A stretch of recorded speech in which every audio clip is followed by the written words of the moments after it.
Nous voulons parler de notre plénitude en Christ Jésus. En fait, nous avons tout pleinement en Jésus-Christ, qui est mort et ressuscité afin que nous soyons sauvés. Alors nous allons faire une lecture dans le livre de Colossiens, au chapitre 2, à partir du verset 6.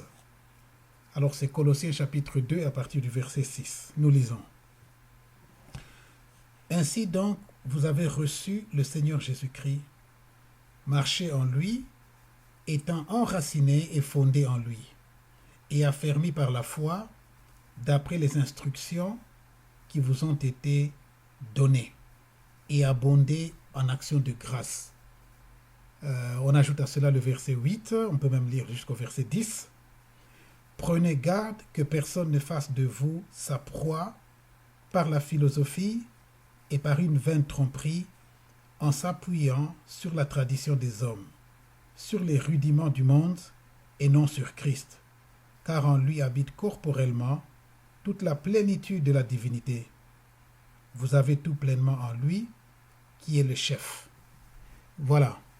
En Christ habite toute la plénitude de Dieu, et nous avons tout pleinement en Christ.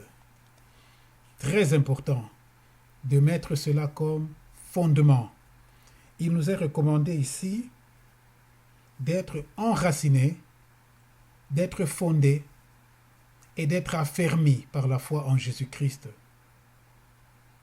Comme vous avez reçu Jésus-Christ, ainsi marchez aussi en lui. Alors nous avons fait confiance en Dieu, nous l'avons reçu par la foi, il conduit nos vies, il nous a donné la vie éternelle, et donc nous devions croire aussi que la marche dans le Seigneur, la marche victorieuse dans le Seigneur, doit aussi se faire par la foi. Ainsi qu'il est écrit, le juste vivra par la foi. Comme vous avez reçu le Seigneur Jésus, marchez en lui, étant enraciné et fondé en lui et affermi par la foi. Nous avons encore une marche à faire, nous avons encore une course à mener, mais nous devons le faire avec les yeux fixés sur Jésus-Christ, qui est l'auteur et le consommateur de notre foi. Que personne ne vous séduise.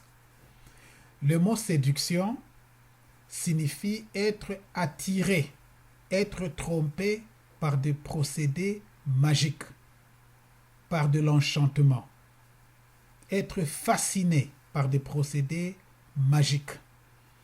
C'est ça la séduction. Et nous sommes appelés à rester vigilants, à avoir les yeux fixés sur Jésus-Christ. En lui, nous avons tout pleinement. En Jésus-Christ habite toute la plénitude de Dieu. Il est le seul médiateur entre Dieu et les hommes. Car il n'y a de salut en aucun autre. Il n'y a sous le ciel aucun autre nom qui ait été donné aux hommes, par lequel nous devrions être sauvés, si ce n'est le nom de Jésus. Et lui-même, Jésus a dit, « Je suis le chemin, la vérité et la vie. » Il y a des personnes qui essaient de contredire cela en disant, oui, mais il a dit que je suis le chemin, il n'a jamais dit, je suis le seul chemin. Mais la suite du passage dit, nul ne vient au Père que par moi. Chers amis, il n'y a de salut en aucun autre. Il y a un seul Dieu et il y a un seul médiateur, nous disent la première épître de Timothée, à son chapitre 2 et le verset 5. Il y a un seul Dieu et un seul médiateur entre Dieu et les hommes, Jésus-Christ homme, qui s'est donné en rançon pour nous. Tout ce que nous pouvons essayer de faire, tout ce que les gens peuvent essayer de faire pour plaire à Dieu mécaniquement, pour interposer un autre personnage, une autre personne, etc., ce n'est rien d'autre que de l'idolâtrie qui est condamnée par Dieu. Seul Jésus-Christ a payé le prix. Seul Jésus a effacé la condamnation qui pesait sur nous. Seul Jésus a satisfait les exigences du Père et a enlevé sa colère sur ceux qui croient en lui. Au verset 9, en Christ habite toute la plénitude de Dieu. Au verset 10, vous avez tout pleinement en lui. Au verset 13, Christ nous a rendu la vie alors que nous étions morts par nos offenses. Nous devons donc être reconnaissants à Dieu et ne pas permettre aux charlatans, aux ouvriers de mensonges, aux séducteurs, aux prédicateurs de l'argent, etc., aux magiciens, aux sorciers, etc., de nous tromper ou de nous dérouter de notre objectif. Gardons les yeux fixés sur Jésus-Christ. Marcher en lui, être enraciné, pousser les racines. Jésus-Christ est la bonne terre. Jésus-Christ est la pierre de l'angle. Jésus-Christ est la fondation sur laquelle s'élève le temple de Dieu, l'édifice de Dieu, l'habitation sainte de Dieu en esprit.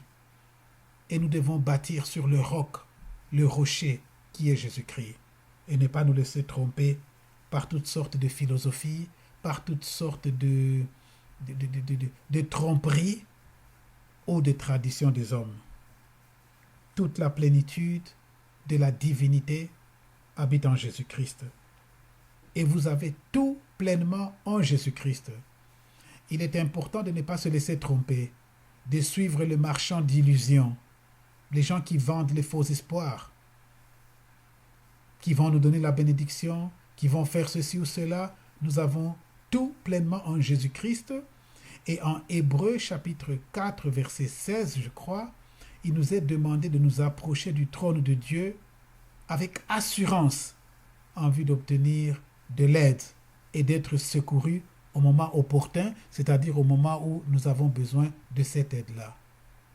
Chers amis, ne vous y trompez pas. Gardez la foi en Jésus-Christ. Comme vous l'avez reçu, marchez aussi en lui, de la même manière que vous l'avez reçu. En esprit et par l'esprit, nous devons continuer à faire confiance à Jésus-Christ, qui nous amènera au ciel, qui nous amènera au Père, et qui nous a donné la vie éternelle, et qui nous aime, et qui va nous soutenir tout au long du chemin. Je vais conclure en lisant dans le livre de Colossiens toujours, au chapitre 3, à partir du verset 12 jusqu'au verset 17. Colossiens chapitre 3, verset 12 au verset 17, en conclusion. Ainsi donc, comme des élus de Dieu, saints et bien-aimés, revêtez-vous d'entrailles de miséricorde, de bonté, d'humilité, de douceur, de patience. Supportez-vous les uns les autres, et si l'un a sujet de se plaindre de l'autre, pardonnez-vous réciproquement. De même que Christ vous a pardonné, pardonnez-vous aussi. Mais par-dessus toutes ces choses, revêtez-vous de la charité, qui est le lien de la perfection. Et que la paix de Christ à laquelle vous avez été appelés pour former un seul corps règne dans vos cœurs. Et soyez reconnaissants que la parole de Christ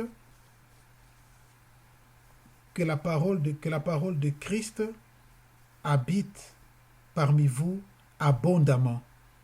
Instruisez-vous et exhortez-vous les uns les autres en toute sagesse par des psaumes, par des hymnes, par des cantiques spirituels, chantant à Dieu dans vos cœurs sous l'inspiration de la grâce. Et quoi que vous fassiez en parole ou en œuvre, faites tout au nom du Seigneur Jésus, en rendant par lui des actions de grâce à Dieu le Père. Et souvenons-nous, en Matthieu chapitre 5, au verset 13, il nous est dit que nous sommes le sel de la terre. Verset 14, nous sommes la lumière du monde.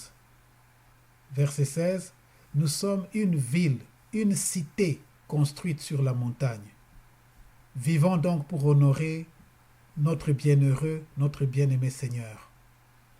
Vivez le standard de Jésus-Christ par sa force, par sa grâce et par son esprit.